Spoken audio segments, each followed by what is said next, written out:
136 na participant ang lumahok sa isinagawang libreng theoretical driving course sa Barangay Concepcion Grande, Naga City nitong nakaraang araw. Isa sa mga dumalo ay si Marilel May Chica, SK Chairman ng naturang barangay. Ayon sa kanya, malaking tulong ang ganitong aktibidad hindi lang para sa mga kukuha ng lisensya, kundi para sa lahat ng nangangailangan ng komprehensibong kaalaman sa mga batas trapiko.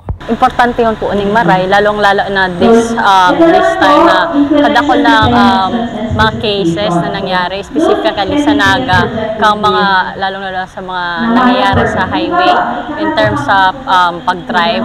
And sana ini makatabang para madagdagan pa ang knowledge, as in para din makatabang naman sa mga bako lang sa mga jóvenes, but rather pati doon sa mga oldies na may panig lisensya and they pa sa pansinalish nila pag-abot sa driving. Bakulaan si tabang kang mga pulis and pati kang LTO sa pag-serve din da pagbaba sa grounds. Ang libreng TDC ay inisyatiba ng Revitalize Police sa barangay sa pangunguna ni Police Staff Master Sergeant Ben Arriaga, team leader ng RPSB. Ayon sa kanya, sinusuri nilang maigi ang mga pangailangan ng barangay at ang theoretical driving course sa isang mahalagang proyekto para mapalawak ang kaalaman sa mga batas trapiko lalo na sa mga kukuha ng lisensya. Naging part po namin dito is the conduct ng need assessment survey sa community, wherein lumabas doon ma'am na yung license ng mga drivers natin is mataas ma'am yung rate na nakuha namin na gusto nilang maka-avail. And at the same time ma'am, with the experience sa law enforcement, marami po tayong nahuhuling mga walang lisensya na nagiging cause ng mga traffic violations. So with this ma'am,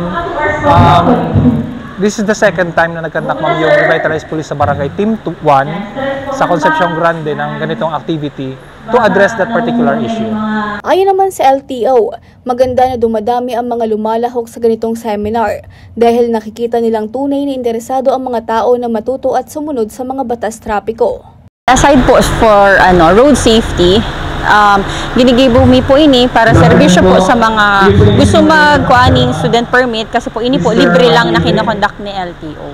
So dakulang bagay po ini para at least sa start pa lang, aram na po nila yung tamang mga gawi-gawi kapag po sila ay magmamaneho. Maliban sa mga tinalakay na paksa tungkol sa mga batas trapiko at safety protocols, nagkaroon din ng exam ang mga dumalo upang masuri kung talagang may natutunan ng mga ito at eligible na para sa prerequisite ng pagkuha ng lisensya. Samantala, inaanyayahan ng mga otoridad ang lahat na sumali sa mga ganitong aktibidad upang mas mapalawak pa ang kanilang kaalaman sa mga batas trapiko at mapaigting ang kaligtasan sa daan. Regine Boy, CSN.